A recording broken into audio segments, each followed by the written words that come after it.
Ya, Bapak Ibu yang hadirin yang saya hormati, hari ini cukup lengkap hadirin yang hadir pada acara kita pada siang hari ini.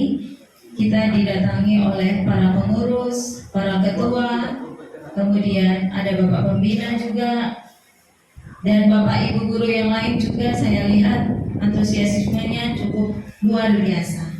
Nah, hari ini kami bertiga, saya katakan kami bertiga karena ada saya, Sri Lestari, kemudian ada Bu Ika dan Bu Hasmi, meminta izin untuk berbagi pada forum perdana kita. Jadi kami dari CGP, dari calon guru penggerak, yang insya Allah tinggal setengah modul lagi Bapak. Ada satu modul tapi sudah hampir separuh perjalanan. Insya Allah sudah mau habis. Dan kami ingin membagikan satu demi satu materi-materi yang kami dapatkan kepada Bapak Ibu sekalian supaya tidak lupa. Jadi kan namanya usia itu kan semakin bertambahnya ilmu, nanti yang belakang-belakang semakin hilang begitu. Jadi sebelum hilang kami akan berusaha untuk men-share kepada Bapak Ibu semua. Nah, hari ini topik kami adalah mengidentifikasi aset sekolah dan strategi pemanfaatan aset tersebut. Karena kami pandang hari ini kita kedatangan begitu banyak tokoh-tokoh penting, dan Bapak Ibu semuanya ini sebenarnya sebagai aset kita. Kita ini adalah aset sekolah yang sangat penting sebenarnya. Nah, aset itu apa saja Bapak Ibu? Mari kita lihat. Kalau pelajaran IPA, mungkin untuk yang guru IPA atau guru yang kelas 6 mungkin pernah tahu materi ini tentang ekosistem. Nah, ekosistem itu adalah suatu sistem yang terbentuk akibat hubungan timbal balik antara makhluk hidup dan lingkungannya. Nah, menurut teorinya IPA seperti itu. Nah, di dalam sebuah ekosistem ada faktor-faktor pendukungnya, yaitu faktor abiotik dan faktor biotik. Nah, mohon maaf, ini kayaknya ngajar IPA ini karena saya juga guru IPA. Tapi ini apa kaitannya ekosistem itu dengan sekolah kita? Nah, ini Bapak Ibu, faktor abiotik dan biotik sekolah juga sama ada. Faktor abiotik itu meliputi keuangan, sarpras, sarana prasarana, dan lingkungan alam. Sedangkan faktor biotiknya terdiri dari murid, kepala sekolah, guru, staf atau tendik, tenaga kependidikan, pengawas, orang tua, masyarakat, dinas terkait, dan pemerintah daerah. Nah, jadi ada hubungan antara faktor abiotik dengan biotik yang ada di sekolah kita. Contohnya sarana prasarana. Sarpras walaupun gedungnya semewah apapun, sarana prasarana selengkap apapun, kalau Bapak Ibu gurunya nggak profesional, anak didiknya tidak memiliki minat dan bakat yang beragam, itu bukan menjadi aset Bapak Ibu, itu hanya gedung kosong. Nah, begitupun sebaliknya, Bapak Ibu punya kompetensi yang luar biasa, namun kalau tidak didukung dengan keuangan, sarpras, dan kondisi lingkungan yang ada, itu juga tidak bisa menjalankan program-program dengan baik. Nah, makanya saya katakan bahwa sekolah itu sebenarnya adalah suatu ekosistem, ya. Jadi sekolah ini adalah suatu ekosistem yang memiliki komponen abiotik dan biotik yang saling berinteraksi satu sama lain, tidak bisa dipisahkan. Komponen-komponen tersebut bolehlah kita katakan sebagai sumber daya. Nah, sumber daya, kalau kita bicara sumber daya, berarti ada cara pandang kita terhadap sumber daya itu. Pendekatan atau cara berpikir dalam pemanfaatan sumber daya ada dua macam Bapak Ibu. Yang pertama, pendekatan berbasis masalah atau kekurangan, yang bahasa Engrosnya sana katakan deficit based approach. Kemudian yang kedua adalah pendekatan berbasis aset atau kekuatan, yang kita sebut asset based approach. Nah, ada dua pendekatan cara pandang kita, bagaimana kita melihat kondisi sekolah kita, apakah berbasis masalah atau berbasis kekurangan atau berbasis aset. Nah, apa yang kita pikirkan selama ini, Bapak Ibu silakan mungkin sekarang mulai merenung. Apakah yang selama ini saya lihat, yang saya utarakan, yang saya pandang termasuk ke dalam masalah atau berpikir aset? Yang kayak mana Bu berpikir masalah, yang kayak mana berpikir aset? Seperti ini Bapak Ibu. Pola pikir berbasis aset, berbasis masalah atau kekurangan, ciri-cirinya gampang dikenali. Yang pertama, selalu memusatkan pada apa yang mengganggu. Lagi belajar enak-enak, lagi kegiatan sekolah enak-enak, tiba-tiba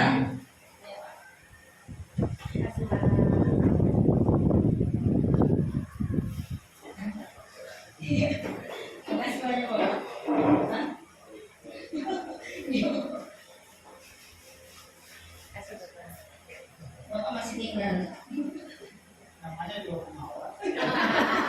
Jadi kita sedang diawasi Bapak Ibu. Iya.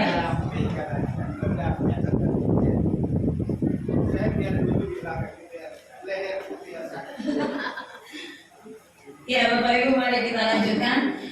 Orang-orang yang selalu berpikir masalah atau kekurangan cirinya gampang. Dia selalu memusatkan pada apa yang mengganggu. Lagi belajar enak-enak ada undangan, disuruh membuat program ini, nanti jawabannya selalu negatif.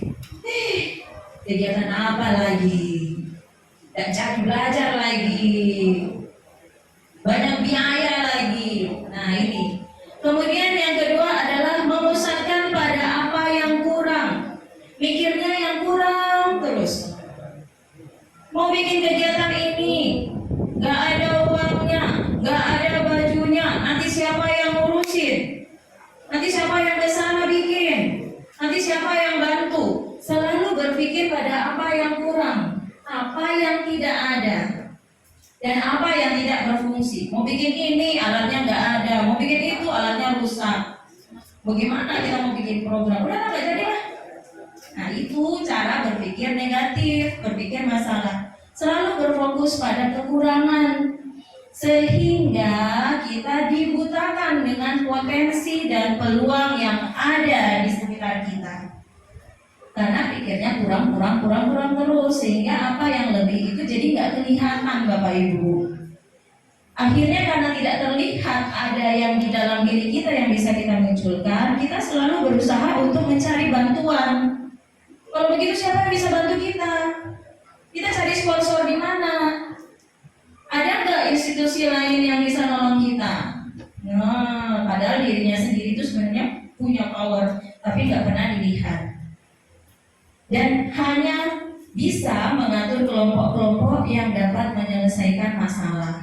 Kalau kelompok yang sudah bagus, iya SMP sana bagus, karena dia gurunya banyak, ini.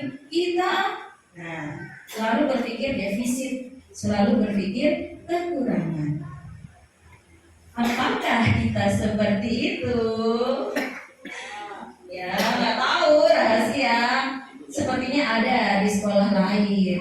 Kalau kita tidak, ya Bapak Ibu, tidak beda jauh. Ya, itu yang pertama, pendekatan berbasis masalah atau kekurangan. Nah, bagaimana dengan yang satunya? Bagaimana cara berpikir yang satunya? Kita lihat. Pendekatan berbasis aset atau kekuatan, cirinya adalah bisa menemukanali hal-hal positif dalam kehidupan. Kayak gini, kita ini aset Bapak Ibu. Tadi guru itu kan aset. Jadi kalau kita melihat si A, tuh bu guru itu tuh kalau ujian tuh nilainya terlalu sekali. Dia mungkin di akademiknya rendah, tapi kan ada keterampilan lain yang bisa Bapak Ibu itu punya. Begitu pula dengan guru lain. Setiap orang adalah bintang bagi dirinya sendiri. Pasti ada sesuatu yang menonjol dari dirinya yang bisa kita angkat. Ya. Kita harus mampu menemukan hal-hal positif dalam kehidupan ini. Dalam diri kita hal-hal positifnya apa? Saya bisanya apa? Temanku bisa Nah kalau temanku bisa apa, saya ambil kemampuan dia untuk mendukung saya, seperti itu. Menggunakan kekuatan sebagai tumpuan berpikir. Ya, kita cari kekuatan kita apa, bisanya kita apa. Memusatkan perhatian pada apa yang berjalan dengan baik. Duh, itu ada program susah sekali. Tapi kan selama ini kita sudah bisa laksanakan. Kita laksanakan aja sesuai kemampuan kita. Ayo, nah itu ciri-cirinya yang positif. Memusatkan pada yang menginspirasi. Sekolah lain keren loh. Kalau yang negatif pasti berpikir begini, iyo dia bagus, muridnya berapa, uangnya berapa, kita. Nah tapi kita bisa mengambil ya dia bagus, pasti kan nggak langsung besar, pasti dia merintis juga. Mungkin kalau kita merintis dari sekarang, suatu saat kita akan besar juga. Nah itu ya, kita memusatkan pada yang menginspirasi. Kemudian memusatkan pada apa yang menjadi kekuatan atau potensi positif. Berpikir pada kesuksesan yang telah diraih. Susah memang, tapi kan kita sudah toh, adalah anak-anak kita yang menang-menang lomba. Ya walaupun belum sampai juara 1, tapi juara-juara harapan kan ada. Gak apa-apa, ayo kita berjuang lagi, ayo kita cari ini lagi. Nah kemudian merancang sebuah rencana berdasarkan visi dan kekuatan. Tidak mengada-ada juga Bapak Ibu, visi kita apa, tujuan kita apa, yang kita punya apa, itu aja yang kita buat sebuah planning, sebuah rencana. Dan kalau sudah diprogramkan, harus dibuat, dijalankan. Jangan sudah diprogramkan kemudian mentah di tengah jalan. Kita nggak punya uang, kita nggak punya tenaga, udah nggak jadi. Nah, seringkali seperti itu, dan itu tidak boleh. Kalau kita mau berpikir aset, maka program-program yang sudah direncanakan, usahakan untuk dijalankan rencana aksinya. Agak maksa memang, tapi itu kalau kita mau maju. Kalau kita mau stuck di tempat ya nggak apa-apa, begitu aja nggak apa-apa. Nah, untuk tambahan bahan renungan kita, mari Bapak Ibu kita simak contoh. Ada contoh ya video ini.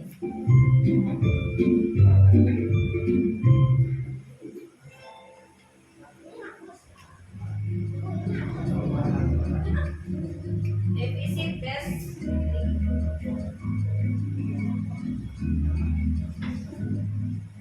Baik Bapak Ibu sekalian, hari ini saya sengaja mengundang Bapak Ibu di sini karena ada hal yang harus kita lakukan. Tentunya sebentar lagi kita akan melaksanakan acara sekolah, tapi saya mau di sini kalau kita bisa bagaimana? Kalau kita meminta bantuan dari wali murid, kayaknya agak susah. Atau kemarin mereka tidak mau menerima uang. Iya sih. Tapi kalau cara perpisahan tidak dilaksanakan, kalau murid akan menanyakan kepada saya. Kalau kita buat acara seadanya dulu dengan barang-barang yang kita punya itu susah dulu. Minimal kita harus punya sound system, dan itu kita tidak punya. Terus kita harus sewa dan tidak ada dananya. Belum lagi nanti sewa panggung dan dekorasi. Ya, kalau seperti itu kan di sini kita tidak bisa mengadakan acara apa. Ya memang sih, tapi sayang juga dengan dana yang sedikit kita harus melaksanakan acara perpisahan. Ya Bu, kalau kita mengadakan acara perpisahan, berarti kita harus mengisi acara perpisahan tersebut dengan tari-tarian atau dengan yang lainnya. Dan kita juga harus melatih murid kita untuk tampil nanti di acara perpisahan. Kalau saya pribadi tidak sanggup, waktunya terlalu mepet. Saya setuju. Saya juga membutuhkan dana dan waktu. Kemudian latihan berkali-kali. Lagi sekarang kondisinya waktu kita sangat mepet.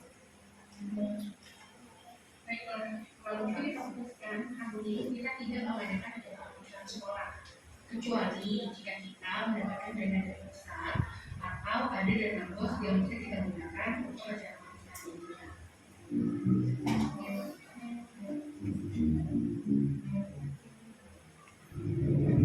Sekarang yang kedua, kita bandingkan yang kedua. Baik Bapak dan Ibu guru, mengingat bentar lagi kita akan mengadakan acara perpisahan sekolah. Dan sebagaimana diketahui bersama, kita memiliki anggaran yang tidak cukup banyak. Bagaimana kalau kita menggunakan apa yang ada dan apa yang bisa kita lakukan agar acara pernikahan berkesan untuk anak-anak murid kita? Ya Bu, kita bisa membuat acara perpisahan sesuai dengan kemampuan kita. Misalnya kita bisa meminjam aula kecamatan. Kebetulan ada orang tua wali murid kelas 6 sebagai pengurusnya. Nanti saya akan tanya bagaimana prosedur untuk meminjam aula tersebut. Boleh juga tuh Pak, bagaimana dengan dekorasi dan panggung? Oh, untuk kebutuhan itu sudah saya catatkan di sini Bu. Yang pertama itu untuk panggung nanti kita bisa membangun meja-meja kelas Bu, kita susun jadi panggung. Nah untuk aula itu kalau Pak Puji bisa Bu, pinjam mau di dekat sekolah itu lebih mudah Bu. Jadi anak-anak kelas 6 bisa kita minta bantuannya mengangkat meja-meja itu ke aula. Nah terus yang ketiga Bu, untuk dekorasi sama hiasan bunga kita bisa pinjam ke guru-guru yang lain, atau kalau masih kurang kita bisa pinjam ke orang mahasiswa. Terus kita itu ada anak-anak kita yang bikin pita untuk keterampilan itu bisa kita gunakan. Nah untuk balon kebetulan beberapa tahun lalu kan masih ada sisa, jadi kita bisa gunakan balon untuk tambah dekorasi acara kita ini. Saya juga ada untuk kostum, bagaimana kalau kita menggunakan seragam manajemen yang ada. Kemudian hiasan bajunya kita bisa menggunakan yang untuk penyanyinya. Dan juga menggunakan di situ. Hiasan kepala kita juga bisa pakai daun, adanya yang ada di tubuh. Kemudian kalau masih kita eksklusif kita menggunakan karton dan sendiri mengenai. Untuk konsumsi, bagaimana kalau kita melibatkan orang tua murid untuk menyumbangkan bahan catering yang nanti disajikan untuk mereka juga? Bisa Bu, itu Bu, mereka boleh menyumbang sesuai kemampuan mereka tentunya. Oke, baiklah. Saya sangat senang sekali dengan ide-ide Bapak dan Ibu sekalian. Ayo kita buat acara perpisahan ini menjadi berkesan buat anak-anak dan orang tuanya juga.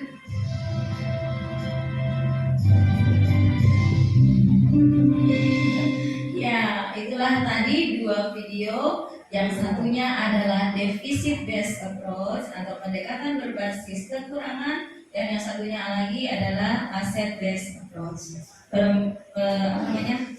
Berpikir berbasis aset. Ada kelihatan bedanya Bapak Ibu?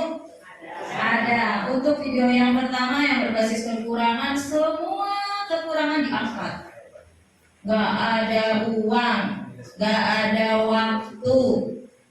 Yang mau bimbing siapa, yang mau bikin bajunya siapa, yang mau melatih anak-anak siapa, semuanya diangkat menjadi kasus, menjadi masalah. Padahal di kasus yang kedua, di video kedua, ternyata semua lingkungan sekolah itu dijadikan aset. Murid yang bisa dance diambil, nggak usah ngajarin dari awal. Yang udah bisa dance dilatih sedikit saja, jadi satu tarian. Orang tua yang bisa membuat makanan-makanan kering tadi dilibatkan. Aula kecamatan aja dipakai. Kursi-kursi, meja-meja bisa digunakan sebagai panggung dan sarana untuk pameran. Jadi semua aset yang ada itu diidentifikasi, dipakai untuk mendukung kegiatan yang ada. Bukan kegiatan yang sudah direncanakan terus dibatalkan, digagalkan. Jadi kita harus menjalankan program-program yang memang sudah dari awal kita susun, kita rancang, ya harus istiqomah sampai akhir, apapun yang terjadi. Kalau memang dari awal tidak berani membuat program yang aneh-aneh, ya dari awal jangan banyak-banyak programnya. Program yang ada tepat sasaran di depan mata kita saja yang kita buat, seperti itu. Jadi ini mungkin himbauan kepada Bapak dan Ibu Kepala Sekolah, nanti tahun ajaran baru bulan 6 kita akan menyusun arkas, kemudian menyusun visi misi program-program sekolah. Ingat yang hari ini kita bagi bahwa aset-aset yang ada di sekolah kita harus dilibatkan, dan program-program yang nantinya setelah direncanakan dia harus harus dijalankan dengan kemampuan dan kondisi yang kita miliki. Nah, kalau bagaimana ya ini. Nah, ini ada lawan katanya, lawan kalimatnya. Oke, yang pertama, pendekatan berbasis kekurangan yang merah, yang berbasis aset yang biru.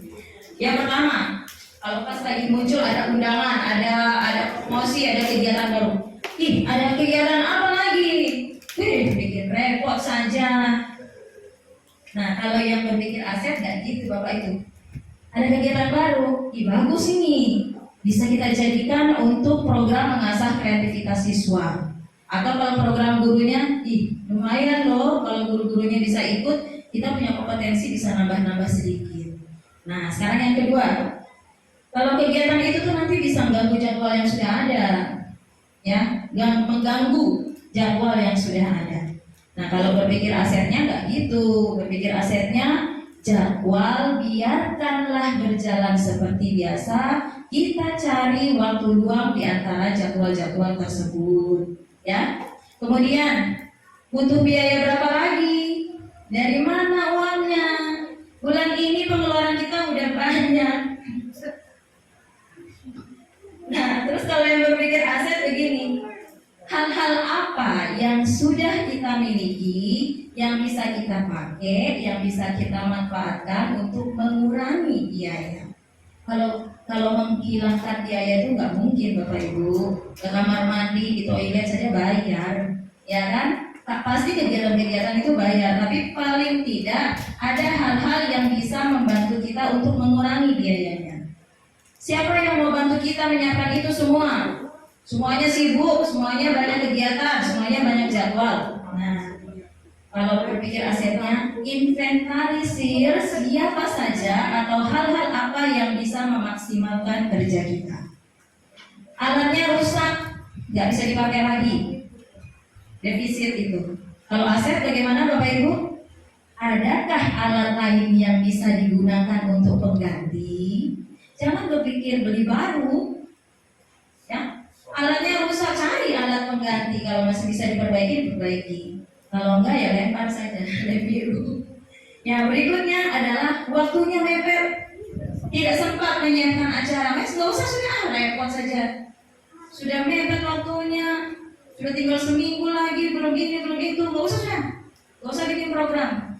Nah, kalau berpikir aset, tenang dulu, pikiran kita tenang, inventaris semua hal-hal positif. Kemudian kita pikir, ayo semakin cepat kita bergerak, semakin siapnya selesainya cepat, kita punya persiapan selesai cepat. Seperti itu. Kalau mengeluh terus, nanti tidak jadi-jadi. Bukannya mepet, malah tidak ada waktu dan kesempatan yang kita dapatkan. Seperti itu ya Bapak Ibu. Nah, ini tadi ada dua pendekatan yang sudah saya singgung. Pendekatan berbasis masalah dan berbasis aset. Nah, sekarang aset-aset yang kita punya itu apa? Ya, ada berapa aset-aset yang di sekolah punya? Seperti apa? Nanti akan saya limpahkan kesempatannya kepada rekan saya, Ibu Hasmia Leni, untuk melanjutkan aset-aset yang dimiliki oleh sekolah. Kepada Bu Hasmi, saya terima kasih Bapak Ibu sudah memperhatikan. Dia lagi malaria Bapak Ibu jangan peduli ya. Malaria itu kali. Malaria itu gadis. Kayaknya sudah sebentar karena malaria sebentar tanggung. Baik, assalamualaikum warahmatullahi wabarakatuh. Waalaikumsalam warahmatullahi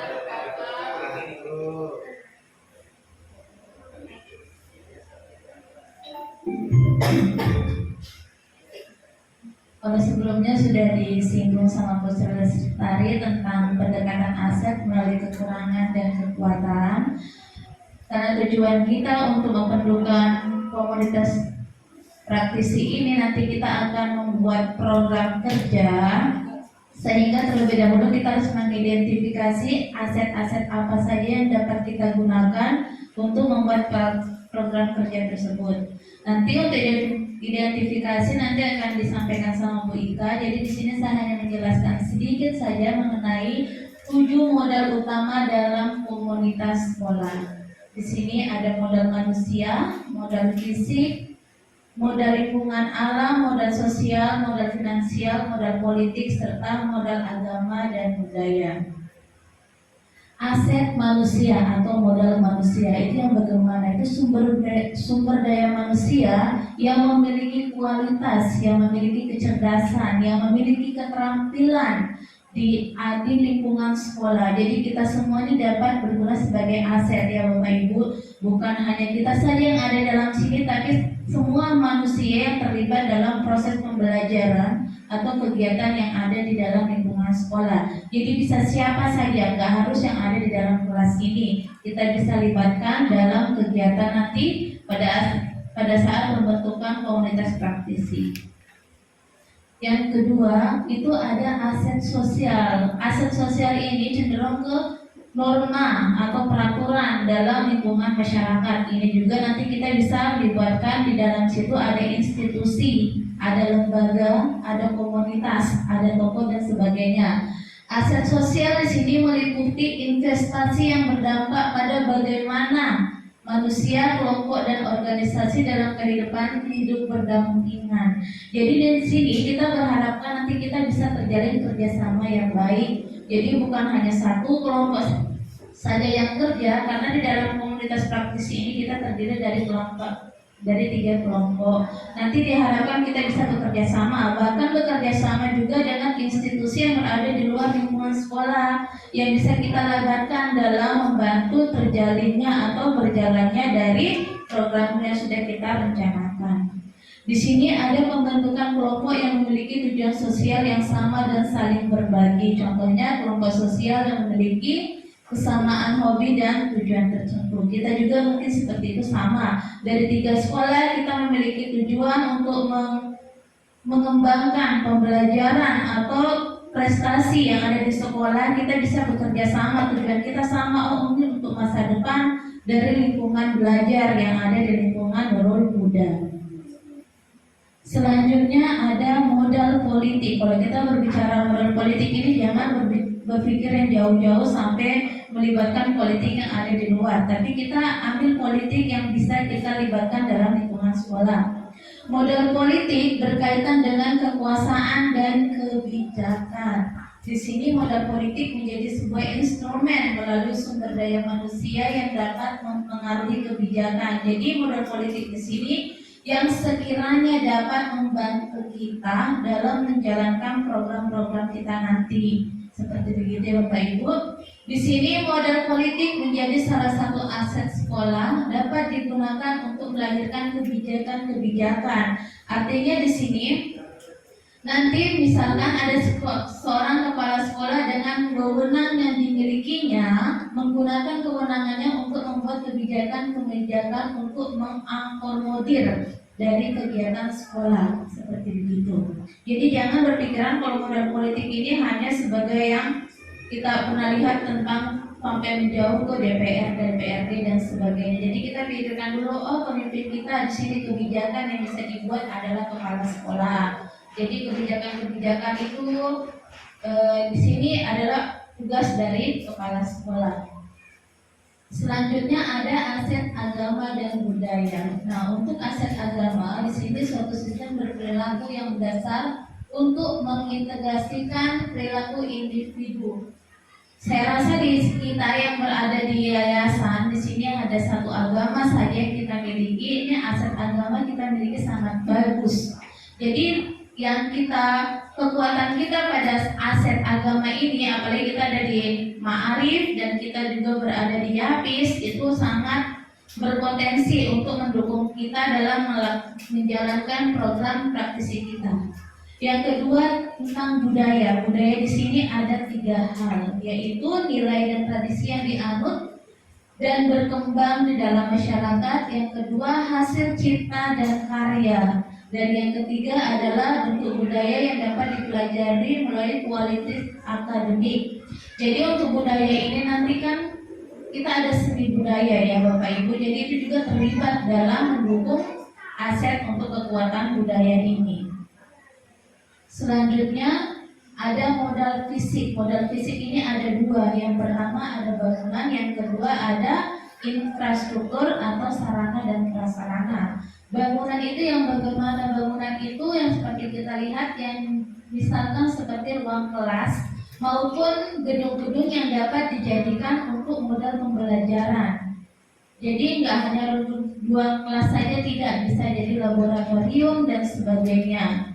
Di sini ada infrastruktur dan sarana prasarana. Itu banyak kita yang berada di pinggiran kota ini itu sangat mendukung ya Bapak Ibu, kita bisa aksesnya bisa terjangkau, peserta didiknya tidak harus mendaki atau turun gunung, tidak harus naik ojek kanan kiri, dan signalnya pun mudah dijangkau. Nanti untuk lebih jelasnya akan dilanjutkan oleh Ibu Ika. Yang selanjutnya adalah modal lingkungan alam. Modal lingkungan alam ini itu berupa potensi yang belum diolah dan mempunyai nilai ekonomi yang tinggi dalam pelestarian alam. Jadi nanti ketika kita mungkin yang berada di lingkungan seperti ini, kita bisa memanfaatkan sumber daya alam yang ada di sekitar kita untuk dijadikan sebagai modal, iya, sebagai modal atau aset dalam proses kegiatan pembelajaran. Dan itu mungkin bisa kita include-kan atau kita masukkan ke dalam proyek-proyek yang bisa kita lakukan bersama peserta didik. Yang kedua adalah tanah untuk berkebun, danau atau empang untuk berternak. Semua hasil dari pohon seperti kayu, buah, bambu atau material bangunan yang bisa digunakan kembali. Jadi nanti kita bisa lihat sendiri apakah kita memiliki itu atau tidak. Dan yang terakhir adalah modal finansial. Kalau kita berbicara tentang finansial, ini kita berbicara tentang dukungan keuangan, sumber keuangan yang dapat membantu kita dalam melaksanakan kegiatan maupun pembelajaran yang ada di sekolah, membantu kita untuk membangun gedung dan sebagainya. Nah, modal finansial juga ini bukan hanya berupa uang Bapak Ibu, tapi ini berupa pengetahuan seseorang tentang finansial. Jadi jangan berpikiran modal finansialnya tentang uang saya, tapi ini tentang kemampuan kita juga, kemampuan seseorang mengenai ilmu tentang finansial. Nah, modal finansial ini juga termasuk tabungan, hutang, investasi, pengurangan dan pendapatan pajak hibah, gaji serta sumber pendapatan internal dan eksternal. Nah, untuk lebih rincinya nanti di sini Bapak Ibu akan melihat modal finansial seperti apa yang sudah dimiliki oleh sekolah masing-masing. Karena kita ada di 3 sekolah, itu bisa jadi modal finansial kita berbeda-beda, sumber keuangan kita itu berbeda-beda, dan itu nanti yang akan diidentifikasi oleh Ibu Ika Agustina. Mungkin itu saja Bapak Ibu yang bisa saya sampaikan, tidak banyak-banyak karena saya juga tidak bisa dibawa kipas angin lama-lama. Terima kasih. Assalamualaikum warahmatullahi wabarakatuh.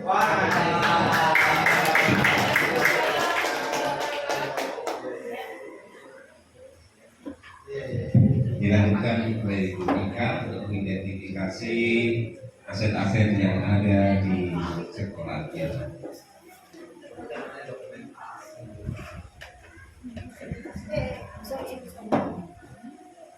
Kesempatan yang diberikan kepada saya, izin Bapak Ibu saya mengawali dengan pantun. Jalan-jalan ke Jayapura, jangan lupa makan papeda. Mari kita belajar bersama untuk menjadi guru yang luar biasa.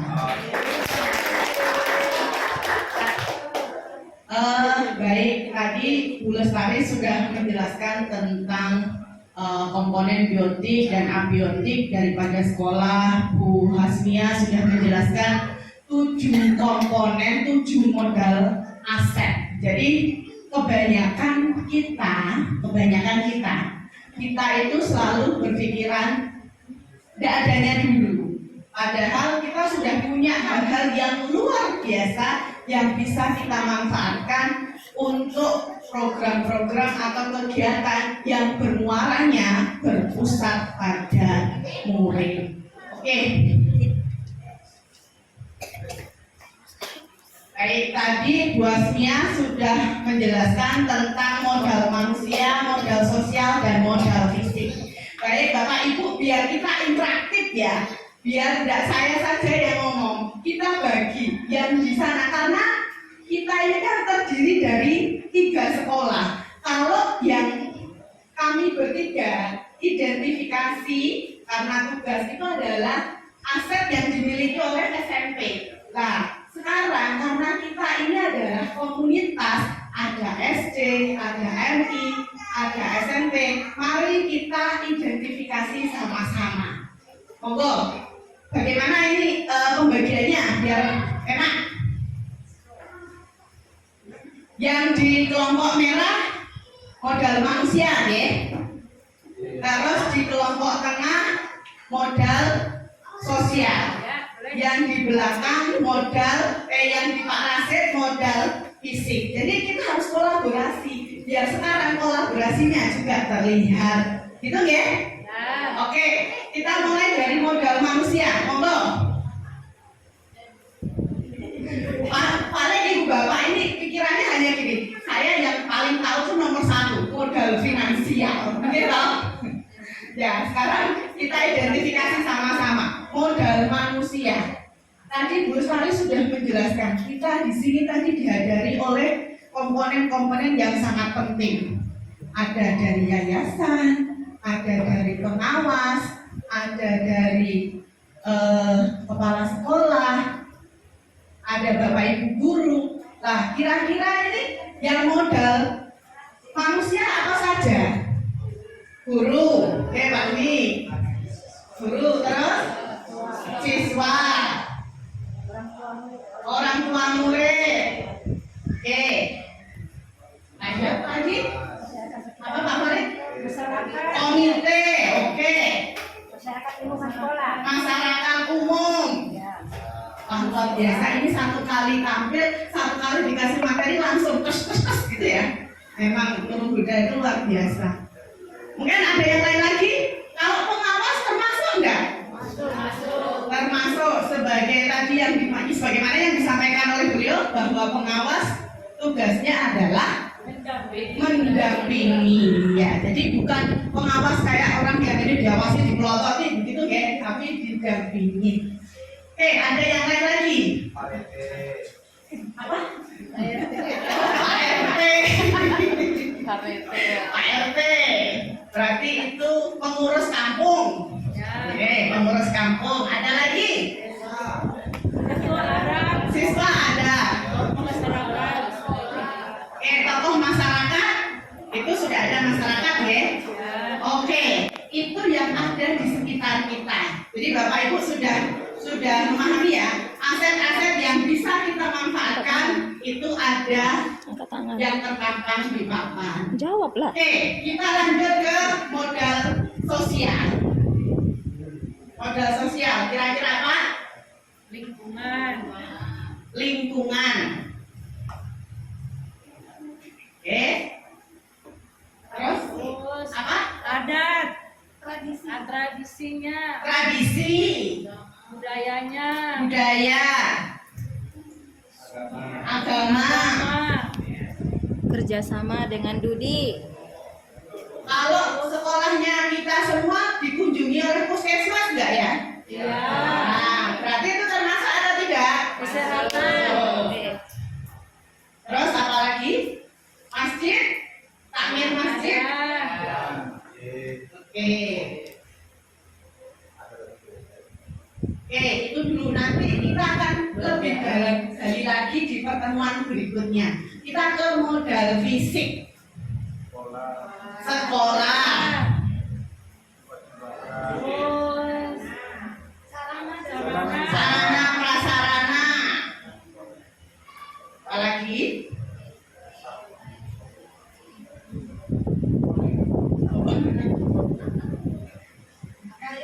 Ayo, apalagi? Lab? Ya, bisa juga. Laboratorium, masjid, tempat Masjid, ibadah. lapangan. Nah. Mungkin yang biasa kita melakukan kegiatan di pantai. Berarti pantai termasuk lingkungan modal fisik atau lingkungan? Lingkungan. Oke. Lanjut tadi. Nah, sekarang modal lingkungan alam. Apa ya modal lingkungan alam? Pantai. Terus kita pernah ajak anak-anak kita ke gunung nggak? Oh, begitu kok ya.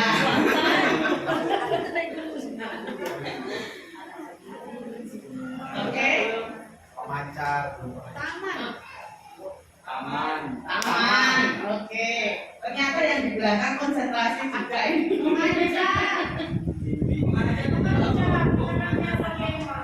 Oke, pemancar. Lapangan termasuk atau boleh? Oh, bisa. Pemancar alam loh. Iya. Lapangan umum. Alam ya, alam. Dia tuh alam. Museum. Sungai, museum. Oke. Oke, ini yang paling gampang sekali. Modal finansial. Lah pasti paling banter, paling kencang. Wah, dana bos. Bos. Komite. Komite. Apalagi? Iuran sukarela. Iuran sukarela. MP3, SPP dan lain-lain. Oke. Oh, Bapak Ibu, kalau yang berkaitan dengan apakah aset finansial itu hanya berupa uang? Ada juga Inventaris itu masuk di mana? finansial. Ya, berarti inventaris itu juga masuk di finansial. Jadi kalau kita berpikir finansial itu selalu duit, itu tidak. Oke, sekarang ke modal politik.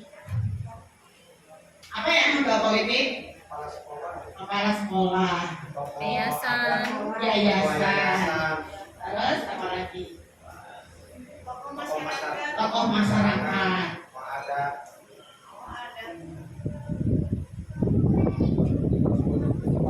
Oke, modal agama kita semua adalah Islam. Ya, budayanya hampir sama. Mungkin yang membedakan ada beberapa yang beda antara suku Jawa dengan Makassar ya.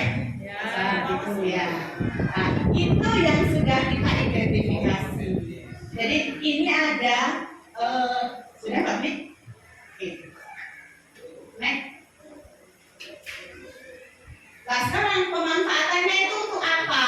Nah, di sini strategi pemanfaatannya kebetulan ini yang diidentifikasi adalah guru di modal manusia di SMP. Jadi nanti kita akan identifikasi strategi pemanfaatannya secara sekomunitas, bukan hanya satu sekolah SMP. Jadi ini adalah hasil dari analisis aset manusia yang ada di SMP. Kebetulan di SMP itu kualifikasi pendidikan guru terdiri dari 13%-nya strata 2, 87%-nya strata 1. Guru yang mengikuti PDP ada 4 orang, alhamdulillah, tidak jadi berkurang 1.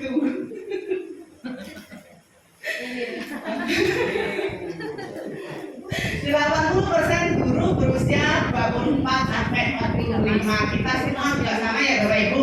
Kita masih muda-muda belia, masih strong, masih semangat. Berapa Pak? Oh, saya pikir 17 tahun Pak. Oke, jumlah siswa kebetulan yang ada di SMP itu ada 170 yang memiliki minat bakat yang beragam, sehingga apa? Kami juga harus memfasilitasi itu. Nah, kalau minat bakatnya anak beragam terus harus ini ekstranya hanya pramuka saja, tidak boleh yang lain. Nah, itu kita berarti tidak memberikan fasilitas dengan adanya aset manusia ini. Terus memiliki guru dan teknik yang sehat, lahir dan batin, serta mampu menjaga nama baik sekolah. Ini yang penting ya Bapak Ibu. Terus strategi pemanfaatannya bagaimana?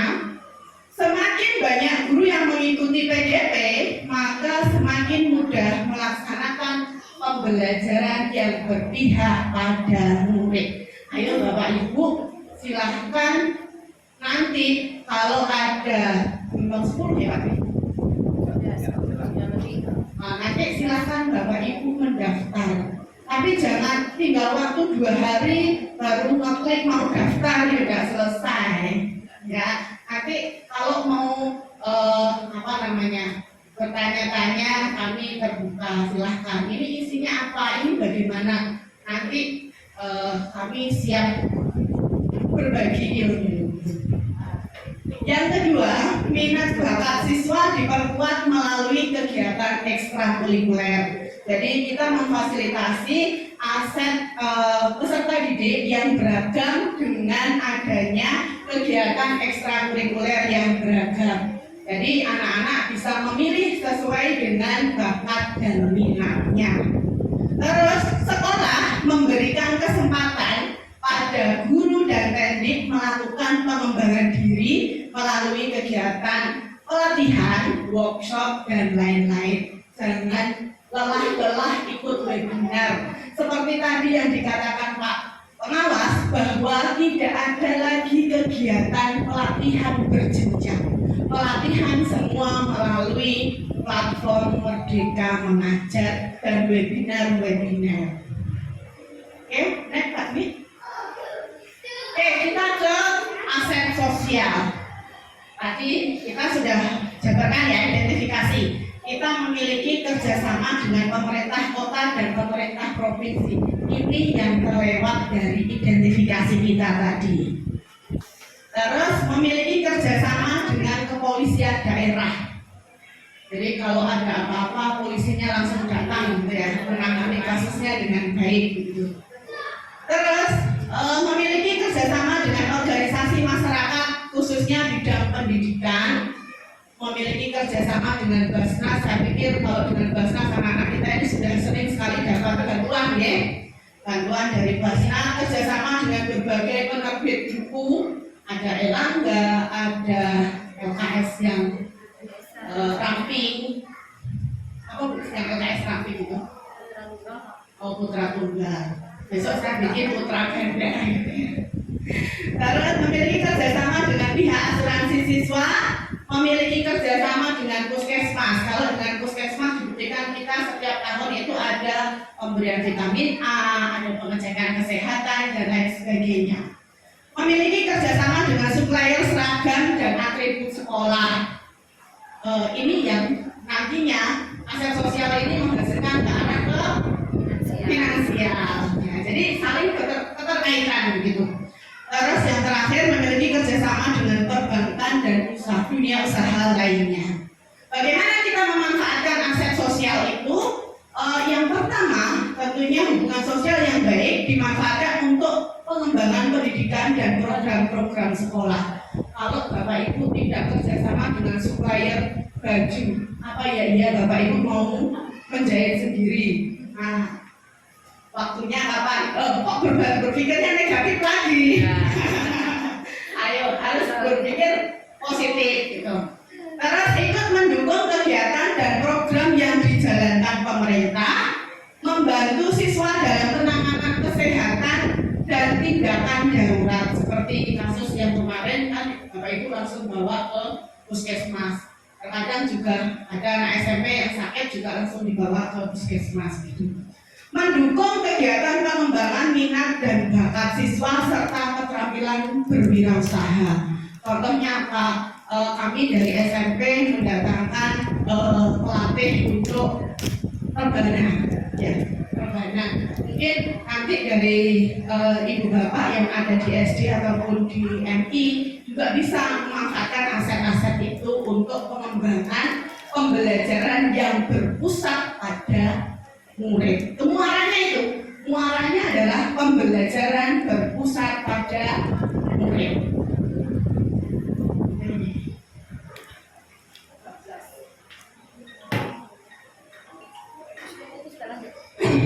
Oke, ini aset agama dan kebudayaan. Masyarakat yang religius dan banyak tokoh agama di sekitar sekolah. Terus seluruh guru dan siswa di sini beragama Islam, sepakat ya? Sekolah berada di kota Jayapura yang memiliki tingkat keragaman agama, ini dengan lingkungan kita, dan budaya paling tinggi di Indonesia. Terus yang keempat, siswa memiliki bakat seni dan budaya. Kadang kalau kita pikir ternyata anak-anak kita berani loh kalau tampil kayak kemarin ngeden, nari, terus tampil di acara Yapis itu kan dari SD ataupun dari SD juga menampilkan. Nah itu adalah aset-aset yang bisa kita kembangkan.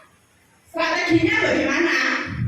Tokoh agama di sekitar sekolah dapat diajak mengisi acara atau kegiatan keagamaan. Jadi kalau mengadakan peringatan hari besar bisa mengundang tokoh-tokoh agama yang ada di sekitar. Terus kreativitas siswa dapat menunjang pelestarian budaya. Seperti yang kemarin waktu kita pameran ada tarian Jawa, ada tarian Makassar, ada tarian modern. Jadi mereka melestarikan budaya kita. Terus menguatkan sikap toleransi antar agama dan budaya siswa. Otomatis kalau antar agama kita dengan lingkungan sekitar kita dan budayanya siswa, kita tidak bisa mendiktator anak harus ini harus itu, tidak bisa. Jadi sesuai dengan bakat dan minat siswa itu sendiri. Oke, kita ke aset fisik. Ini bangunan yang kita miliki. Saya pikir antara di MI dan di SD adakah yang berbeda? Adakah yang dimiliki dan tidak kami miliki? Kita di lingkungan yang sama. Bangunannya ya ini. Ya Bapak Ibu, mau dikembangkan ke kanan ke kiri sudah tidak bisa. Nah, jadi ini aset-aset yang kita miliki, ruang kelas, perpustakaan, laboratorium IPA. Kalau di SD ada MI? Oh belum. Laboratorium komputer, saya pikir ini ada walaupun bongkar pasang ya. Terus perpustakaan, sarana peribadatan itu kita satu merger. Ruang guru, ruang TU dan MCK. MCK kita juga merger. Ruang UKS, kantin dan lapangan. Mungkin nggak kalau kantinnya merger, kalau katanya punya, ini bikin saya repot nanti. Tapi harus berpikir positif. Kalau ini ya, nanti kita dapat modal besar tuh. Nah, jadi kita harus sama-sama berpikir positif. Terus sarana dan prasarana. Saya pikir semuanya sama ya Bapak Ibu. Kita punya papan tulis, lemari, rak buku dan lain sebagainya. Listrik, air bersih, komputer, laptop. Dan hari ini kami mendapatkan musibah kebanjiran terus di bawah. Strategi pemanfaatannya yang pertama memfasilitasi kegiatan intrakurikuler, co-kurikuler dan ekstrakurikuler dengan optimal. Apa itu intra, co dan ekstra? Nanti kita pelajari sama-sama. Yang kedua, menciptakan suasana belajar yang kondusif, aman dan nyaman. Kalau ruang belajarnya tidak aman, tidak nyaman, saya pikir anak-anak juga tidak akan bisa belajar dengan baik. Terus mengembangkan kegiatan berbasis IT, mengembangkan kompetensi siswa dan guru. Aset lingkungan alam itu terdiri pantai, lembah, gunung, sungai. Pemanfaatannya lingkungan alam dapat dimanfaatkan untuk pembelajaran berbasis kearifan lokal dengan memanfaatkan bahan alam yang ada di sekitar. Seperti yang kita lihat ini juga, tapi ini bahan pabrikan ya, bukan bahan alam. Mungkin kedepannya bisa kita perbarui, kita tingkatkan lagi dengan memanfaatkan bahan alam untuk pembelajaran yang ada di kita, di lingkungan kita. Tentunya bahan alam yang aman. Yang kedua, dapat melatih kewirausahaan siswa dengan memanfaatkan bahan alam lokal. Contohnya kemarin anak-anak diajak bagaimana mengolah pisang menjadi makanan yang bernilai jual tinggi. Nah itu. Terus keindahan alam dapat dimanfaatkan untuk kegiatan ekstrakurikuler seperti outbound, tadabur alam atau rekreasi bersama siswa dan Nah, ini yang paling familiar. Aset finansial, yaitu memiliki sumber pendanaan seperti dana bos dan sumbangan komite, digunakan untuk membiayai operasional sekolah. Demikian penyampaian dari saya. Untuk kedepannya kita akan identifikasi lebih dalam lagi dan bagaimana pemanfaatannya dengan aset-aset yang kita miliki di lingkungan kita, bukan hanya di SMP tapi MI dan SD juga. Bagaimana kita bisa memanfaatkan itu untuk membuat program yang merujuk pada berpusat pada siswa. Terima kasih dari saya. Assalamualaikum warahmatullahi wabarakatuh. Waalaikumsalam warahmatullahi wabarakatuh. Kita beri aplaus untuk Bapak Ibu. Ya, ini tadi pemateri kita yang ketiga dengan pemaparan identifikasi aset. Jadi nanti Bapak Ibu bisa kembali ke tempat masing-masing, kemudian bisa mengidentifikasi aset-aset apa yang dimiliki. Mulai dari kelas dulu. Di kelas saya ada apa? Siswa yang bisa ini ada berapa orang? Siswa yang begini ada berapa orang? Identifikasi dulu kekuatan yang ada dalam skop yang paling kecil ya, ruang lingkup yang paling kecil. Nah, dengan berakhirnya pemaparan dari Bu Ika, maka perjumpaan kita pada siang hari ini juga berakhir. Pembawa acaranya tidak bertanggung jawab Bapak Ibu, dia membuka dan habis itu kita ditinggal. Ya, jadi saya mengucapkan terima kasih yang sebesar-besarnya atas kehadiran Bapak Ibu semuanya. Nanti mungkin saya bertiga kita akan kumpul, kapan ada waktu luang kita akan kumpul untuk bulan depannya kita akan mau buat apa lagi. Jadi Bapak Ibu yang dari MI atau SD bisa berbisik-bisik pada bapak beliau berdua, Pak, aku mau minta diajarin bikin ini kah, bikin metode kayak, bikin strategi kayak, bikin apa kah? Ya, bisikan sama mereka, kemudian kita akan kumpul, kita bahas siapa yang bisa memberikan materi itu buat kita. Kalau memang dari kita bisa memberikan materinya, maka akan dari kita saja. Tapi kalau memang kita tidak mampu, materinya lebih luas dari pengetahuan kita, maka kita akan panggil orang. Seperti itu. Yang penting adalah pokoknya ada 1-2 yang didapat pada komunitas ini. Baik Bapak Ibu, kita ucapkan hamdalah atas pertemuan kita hari ini. Alhamdulillahirabbil alamin. Terima kasih atas kehadiran Bapak Ibu semua. Silakan kembali ke tempat masing-masing. Waktu cek clock sudah mulai mendekati 3:30. Assalamualaikum warahmatullahi wabarakatuh.